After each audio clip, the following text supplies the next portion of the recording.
So if you're watching this video, you're probably wondering why checklists increase productivity.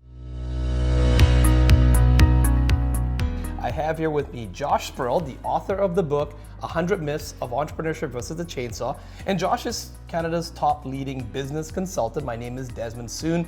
And if you haven't already watched some of the other 100 videos that we've been putting out, go check out the playlist up here in which we help business owners like yourself, entrepreneurs like yourself, to beat the odds. What does that mean?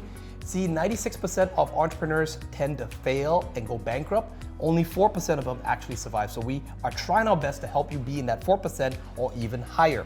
Today, we're gonna be covering myth number 95, in which Josh is talking a lot about the concepts that was taught by Atul Gawande, which is from the book, The Checklist Manifesto. Okay, so one of the quotes, central line checklists in Michigan ICUs saved 1,500 lives in 18 months. So even in an ICU, they use checklists. That's right. So we're talking gunshot wounds. Yes. You know, we're talking cardiac arrests. Yes. Right. We're talking like really technically, real significant technical expertise. And very urgent stuff. Like, I mean, we don't have time to like go through a checklist. Let's just get this guy into ICU. And they saved 1,500 lives in 18 months, right? Yeah. And the same study was, I believe, that they also saved $175 million, right? Talk about efficiency, Yeah. right? So not just lives, but also dollars.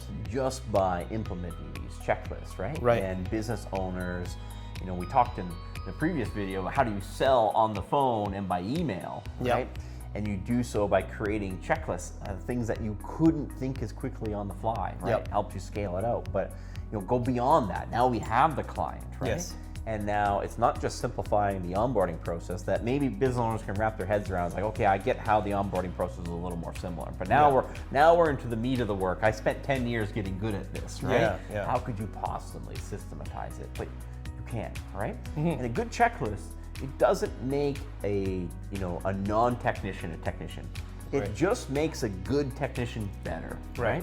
I can't pick up a checklist and become a pilot, right? And not have her flown a plane. A good checklist makes a good pilot a great pilot. That's right. Right? Well, I remember even, what was it, Captain Sully, right? When they were coming in for, That's right. They ran through their checklist. They ran through the checklist, Yep. right? Lands the plane in the middle of the Hudson River and saves hundreds of lives, right? Because That's right. he followed a checklist, right? Yes. And so, that's the point where we need to do this, right? In the boot camp, we have, one of our clients who's a master electrician, right? Yes. And he has a 3-page checklist about wiring a basement development, right? He's a master electrician. He's been doing the job for 30 years, right? But he will follow this checklist because, hey, a 3-page checklist, there's, 80 things on this checklist. That's right. What are the chances that you can forget one? Yeah. You know what I mean? Maybe 99% of the time he's smart and he's on it, but maybe that one day he didn't get enough sleep and he just forgets that one thing. One checklist, right? Right. One item on the checklist, like how, our world has become so complex that the ability to process it by memory, it's not very good, right? Right. But if we can systematize it, like not only can we operate at a higher level, we can teach other people to operate at a higher level, right? And so like in our business, we systematize financial planning, right? Yes. So we have a financial plan and tax plan, and it comes from a standardized document, right? Yeah. And even though I wrote the document, I would still use the checklist, right? Because without it, I will take more time and make more mistakes. It also takes more mental bandwidth, right? I think you'd be more mentally exhausted every day if you had to try to memorize things every day. Correct, right? Yeah. Am I, the anxiety of, am I forgetting something? Is there something else that I need to do, right? You're gonna do a far better job, right? I mean, like one of the examples that we always bring up is we had a high net worth client come to us, right? And we found that he could extract $3.3 million from his corporation tax-free. So $1.4 million savings. And he was using one of the big 4 firms before. He was using a big 4 firm, paying big four firm fees before us, right? We found this ability, using the checklist, right? And it's this is the same checklist that we would use for Bob the plumber the very first day that he starts, right? Right. And so the impressive part is not finding it. The impressive part is finding it is using a systematized checklist that we do for everybody, right? And for all we know, we would have missed the same thing, right? Correct. It was a little bit of an obscure thing that not everybody gets the opportunity to do regarding their capital dividend account, right? Right. They just missed it. And it's not that the other firm didn't have the expertise to do this transaction, it's that the person doing the file didn't have the expertise. Meanwhile, someone over here knows how to do it. But in our firm, we made it simple that a junior accountant could probably have found or at least identified this problem. Correct, right? because they went through the checklist. That's right. And so you really have to get rid of that notion in your business that your business is so complex that it can't be checklisted. Yeah. Right? In fact, I think most of the time, Josh, when we talk to business owners and you can see they're burning out, they're the fireman that needs to be like, get out of the way, let me fix the problem. And they're struggling to scale their business. You might be even at $1 million or more, right? But they can't seem to get out of their business because everything's up here and they've just got a bunch of junior people. Correct. That they're constantly having to train and teach just manually instead of having checklists. That's right. Like, how are you ever going to get out of the business, right? Yeah. Are you just going to work more and more hours? Or, the real money is not being the best technician. Yep. It's not being the most technically sound, Yep. right? The difference between, I saw if you're good, you get paid like this. Yep. If you're great, you get paid like this. Yep. If you can teach other people who are good to be great, you get paid like this. That's right. It's completely disproportional, right? In fact, investors will never even consider to buy you out of a business unless you have checklists in your business. The whole business is worth more money. That's right, yeah. Because they can't buy you. Yeah. You can't buy a human being in their They're trying to get rid right? of you. They're trying to get you out of the That's business. right. They want to know how much can they make in this business without you. That's how much a business is worth, right? Yeah.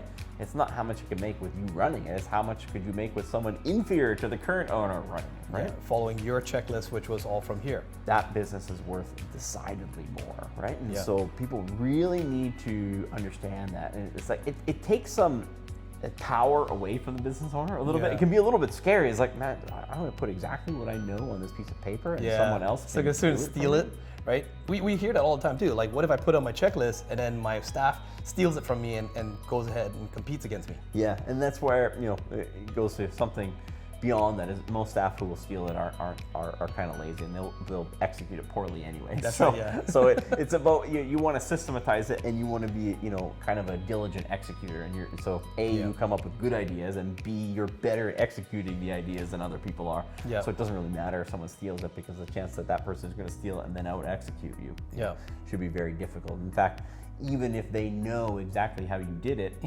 by the time they come along, you should be several years down the path. That's right, and you would have had improved checklists. They'll have to run, twice as fast as you have for the same length of time just to catch up. Correct. Yeah. Right? So don't worry about someone stealing your checklist. Create the checklist. I think the opportunity cost of you not creating a checklist outweighs the you creating a checklist and the gains on you having a checklist to be more efficient. Anybody can go get a job at McDonald's right now and copy their checklist. That's right. But you don't see McDonald's falling to another burger company, right? That's right. Because it wasn't just the quality of the checklist; it was the quality of the executors and the team, right? Right. So you put the same checklist in the hands of someone who's not as good as executing, it won't matter anyways, right? You need both, right? Yeah. You need to be a good executor and have the checklist. That person's dangerous. That team is dangerous. They're very, very hard to compete against, right? So in these videos, by the way, if you haven't already followed us, it's your first time following and watching this video, hit the subscribe button, give us a likes and a thumbs up. Check out some of the other videos we've done here, because we've done about 100 videos from the 100 chapters we got from the book here. Josh, we also give action items to business owners, especially on this topic right now about making checklists and becoming more efficient. So give some advice for the absolute, let's say the beginners, the people under 100,000, and then give some advice for those over 100,000, let's say over $1 million. Well, the ones under 100,000, the first thing they need to checklist and systematize is their client intake. Right. How do I onboard a new client? How do I sell them? Yes. Right? Whether by phone, whether by email. How do I collect the money, right? Yeah, how do you collect the money? Those are kind of the basic ones, right? As you move out from there, you're going to be the ones that now we're the business owner and we want to scale this thing, right? Yeah. So now you're writing checklists and templates on actually delivering the product or service, right? So, and a lot of people come from they've worked in a big business and they had a massive policy and procedure manual. They're thinking you have to write that. It's like, no, just write one. Yeah. To think about what is the one that really moves the needle, right? Yeah. So maybe you're a construction company, right? Okay, let's just do a checklist for a job site visit. Right. What happens at the beginning of every day when someone does a job site inspection? Yeah. Start there. It'll move the needle dramatically, right? And even though there's 4 or 5 other things, maybe you want to do one for ordering the materials, Yes. and you want to do one for a checklist at the end. But if you just had one for the job site visit, Yeah. like your rate of execution just goes up, right? Right. Then you get that one. Now you're going to do another one, and maybe the next one is, how do we order the materials and get our material ordering costs down by doing it in a systematized manner, right? And it might just be maybe you don't actually get the materials ordered cheaper, but you don't need your highest level person ordering all the materials. You can get a lower level Right. person, an administrator, maybe ordering the materials as good as someone else. Now, Josh, one of the other pains of most business owners when they come to us is that we've got to do everything. We got to do HR, we got to do sales, we got to do marketing. So making checklists, as important as it is, if someone right now listening to this video has no checklists, and we're talking about implementing a couple of these checklists, what's the urgency, or like, is this something that you spread out over 6 months? Is it something you just drop everything and do it this month? What's the cost of not doing a checklist versus maybe spreading it out over a period of time? I mean, the cost of not doing the checklist is sometimes failure, right? When we talk about a business has to get big enough that they're no longer a unicycle in traffic. They're like as big as a pickup truck going through traffic, Right. so they can take a ding once in a while, right? Yeah. But if you stay ultra small, and if you don't have any employees who can do what you do, you're probably going to stay ultra small in the Right. scheme of things, right? So the chance of failure just goes up dramatically, right? Yeah. That's kind of the cost, and that's what you want to avoid. Like, you need to get those checklists and focus on your high value deliverables first, right? Yeah. Once you have a way to get customers through the door, and then nothing happens until someone sells something. So start there, Yeah. right? And then focus on your main deliverables, right? Yeah. What are the important things that you deliver to the customer that they really value, right? Write a checklist on that, so you start to get this minimal level of service that you can execute Yeah. on all the time, right? A standardized level of service, right? Then beyond there, start to pick off the things that take up a lot of your time. Right.